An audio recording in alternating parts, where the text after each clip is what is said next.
had in your mouth. Yeah. Is there any part where the bees stung you? Every day. Now, we had this great bee wrangler named Norman Gary. It was so precocious. I mean, I love it when I meet specialists who do one thing and only one thing only, like make cotton candy or taffy, you know, they're specialists. And this guy, he assured me that nothing would go wrong, that it was going to be wonderful, and to the point where, like, the bees stayed in a special double banger trailer, and he brought me in there and he started introducing me to them, right? There's Peter, oh, there's little Buzzy, and on and on and on. So by the time we were ready to shoot, I was so zoned out and so good. I'm a Zen kind of person, so like I know how to just, you know, be there and only be there as much as I need to be there. So it was wonderful. In the course of the 3 films, we got 26 stings, various parts of the anatomy, and I had a great lawyer at the time, though, so we had a nice bump for each sting, so it ended up being a little additional pay. Okay, thank you. And I'll never forget those little creatures.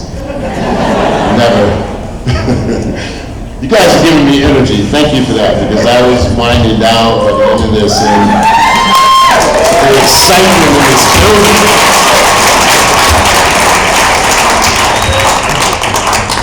Hi, so the answer to this question is left kind of open. So would you mind explaining your role in the Final Destinations? Yeah, and that answer is still open. They are going to make a 6th one, okay? It was supposed to be done this year, but they're tinkering with concepts and how to do it. But yes, in the final, well, maybe not the final, but in the next Final Destination, you may learn a little bit more about who I am, where I came from, what I really want, and all those things that actors ask themselves when they're reading the script. So, yeah, looking forward to it. It's a fun character, and it's good. I always get a new group of kids, you know, and they don't listen to me. Almost like my own children. I got 2 beautiful kids, a boy and a girl. My daughter just graduated, she graduated Wesleyan and then Columbia Grad School, and I'm really, really proud of her. And you know, I told her about this event because she's in New York and grad school, right? And she goes, "How do I get to Cherry Hill?"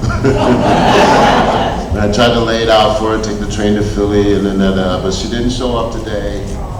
But I know she loves me. It's all good. Hi, Tony, over here. Hello, Well, ready yes. for you? Hi. Hi, how are you? Good. Happy. Good, that's good. We're happy to have you. Yeah. I've seen you in a lot of movies. What was your favorite role to play? They're all like children, you know. They're all like different pieces of a person at whatever phase of life that was. But if you made me choose, it would have to be my very first film because it just started everything, which is Platoon, Oliver Stone's Platoon. So that, you hit it running.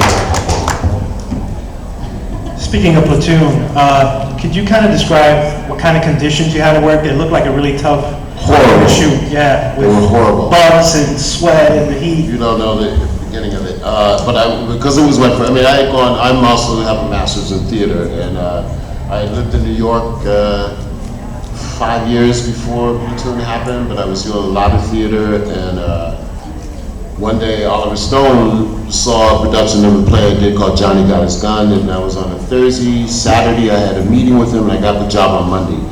And the woman who saved my life, who, you know, this week was International Women's Day week, so pay attention to the ladies in your life. My birthday, March 8th. I called her and I said, "Guess what? I got this movie." She said, "Oh, great, baby, wonderful." And then she said, "Where is it?" And I said, "The Philippines," and she hung up on me. She didn't want me to go that far away. But I convinced her to do it, and it changed both of our lives. So. Hey, Tony. Hey. Excuse me. I know that's something else. Well, your performance was incredible in Night of the Living Dead remake. Thank you. Do you all have any stories about what it's like working with Tom Savini? You know, the reason I got that part, I was in Pittsburgh working on a project with Forrest Whitaker for HBO, And Forrest actually told me, hey man, did you know that they're doing Night of the Living Dead, and you bear a resemblance to Dwayne, you're from the same tribe or something. So I literally, on a Saturday, everything happens on a Saturday. The significant moments in my life happen on Saturdays, specifically at 12:17. That matters. And I ran over to the production office, and Tom was coming out the door. And I knew I had to do a daring move, so I literally grabbed him in a gentle way by the lapels, steered him over to his desk. He says, what are you doing? You crazy? And then I said, no, I'm your Ben. You don't understand. He says, no, I think I'm going. And then I just did a monologue, straight up in his face, nose to nose, and let him know the desperation of a person that knew what it was like to be in that situation. And he even put part of it in the movie when I'm talking into the fireplace. So Tom's a good friend of mine. Hopefully his next project, Nightmare City, is going to get off the ground, and we'll be reteamed again. Yeah, it's awesome. I do a lot of repeat work with directors. Michael Bay, Tom, Bernard Rose, who did Candyman. There's a new version of Frankenstein that's out right now. I'm disappointed that not many people have seen it yet. If you Google it, you'll see that we've gotten over 8 significant reviews. And I play a blind man in Mary Shelley's version. It's updated, a blind blues musician living in the streets of LA. Xavier Samuel plays our monster. He's incredible. Danny Houston is in it, Carrie Ann Moss. This is a definite for horror fans, trust me. It is intelligent, thought-provoking, sentimental, and will tear your heart apart. So please go see it. Is that available on Blu-ray? It's available on Blu-ray as we speak. And when I see you people next, you're going to be coming up to me saying, this is Frankenstein. But we're going to stay in the moment, be in the moment, but trust me.